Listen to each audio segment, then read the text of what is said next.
Good evening and welcome to part 2 of Prophetic Dreams. Do you need to sleep in a pigsty or not? And it's not. This is a trick by the Fae, or these interdimensional beings, whatever you want to label them. But this is soul technology, astral technology, that is a trick that opens you up to lower astral entities that cling on you. Some in Kabbalah, they call them the Takutonim. I call them the Fae. La Stalla di Maiale is to sleep in a pigsty. Prophetic dreams through a pigsty. And last time when I we ended up with the tale from Tuscany and from Norway. Now I've picked up other tales and other mythology and lore and history that includes sleeping in a pigsty or something about a pigsty with prophetic dreams. In Germany, common people often go to sleep on Christmas Day in a pigsty, hoping to dream there. And this dream, the precursor, of good luck. And the new son is born in the sty of the winter hog. It is worth observing also that as everything which was connected with generations or begettings, such as life, love, revival, birth, fruitfulness, and the coupling of the sexes, was associated with light and reviving springtime. Therefore the pig, though it was as a wild boar a symbol of death and darkness, yet because it is enormously prolific and one of the most sacred animals to Venus. And for this reason, according to the Pythagoreans, lustful men are transformed into hogs. In fact, the pudendum fem itself, as a symbol of fruitfulness, was known as a pig, and it has, for this reason, always been worn as a charm for luck. The cowrie shell, its resemblance, the same organ was also called a pig and is extensively used at the present day in the East as a charm against the evil eye.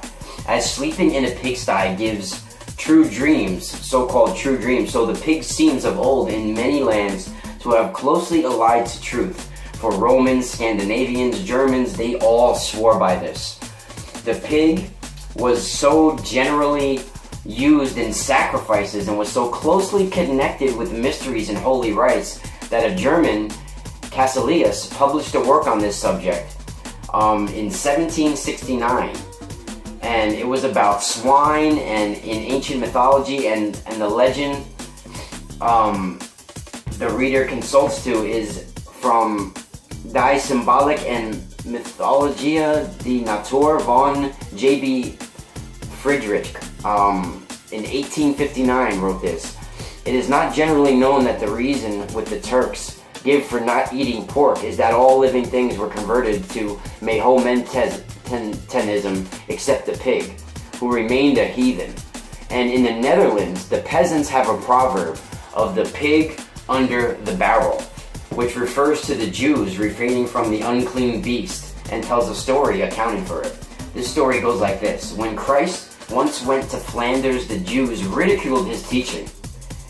And to test his wisdom, they hid one of their number under a barrel and asked him what was there. And he answered, "A pig."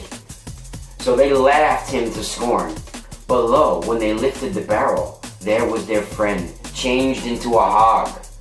And he ran forth and mingled with the other swine. And because the Jews could not pick him out, to this day they have eaten no pork for fear of devouring him or his descendants.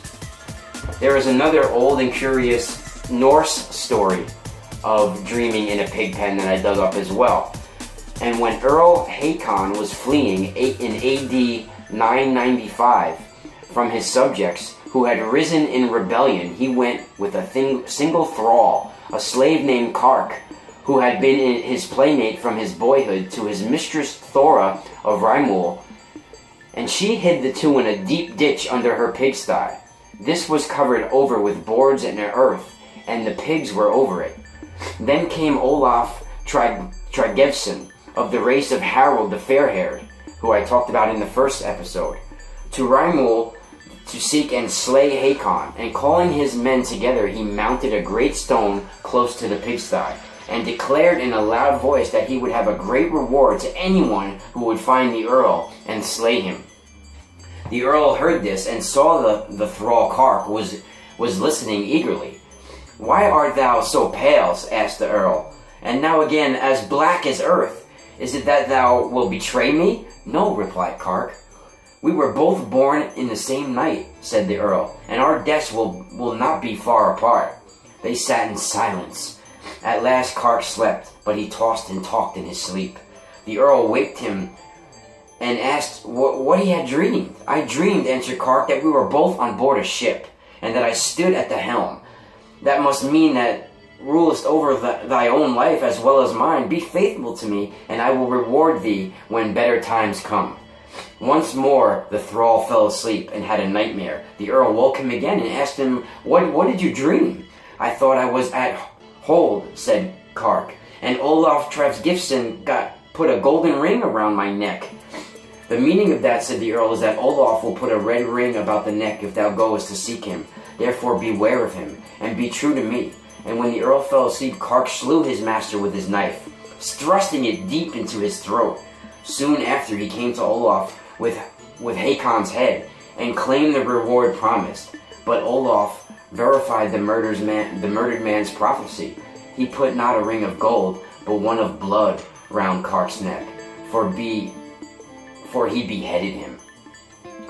For thou, Hakon Jarlo, Earl Hako, had been his bitterest foe, and done him great evil all his life long.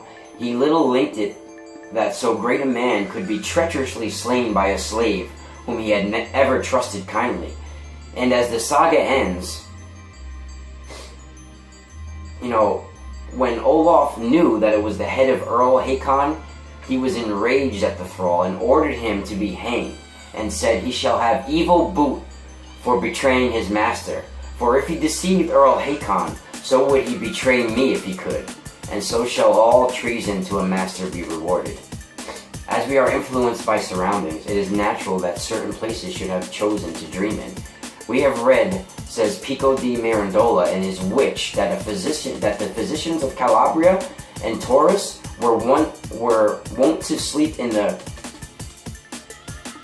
pig pen, and others in that of Asclepius. A pig pen is, however, several degrees removed from a temple or even a tomb. And as the former seems to be distinctly northern, it may have come into the Romagna from the Lombards. It may be observed that it is only in the Italian traditions that the ceremonies are given. The presence of the sow with pig is significant.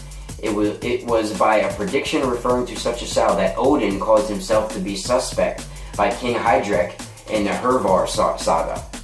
But not long after this, there's been other accounts after this one as well. To Ceres or Demeter, pregnant sows were, specially offered in sacrifice. And, this goes back a long time. And it came to pass that pigs were kept in the cellars of the temple of Ceres and Proserpine and other goddesses like this, even Hecate. And they were always slain as a ritual to these goddesses and gods. And this has been another Exploring the Car and Spiral Out.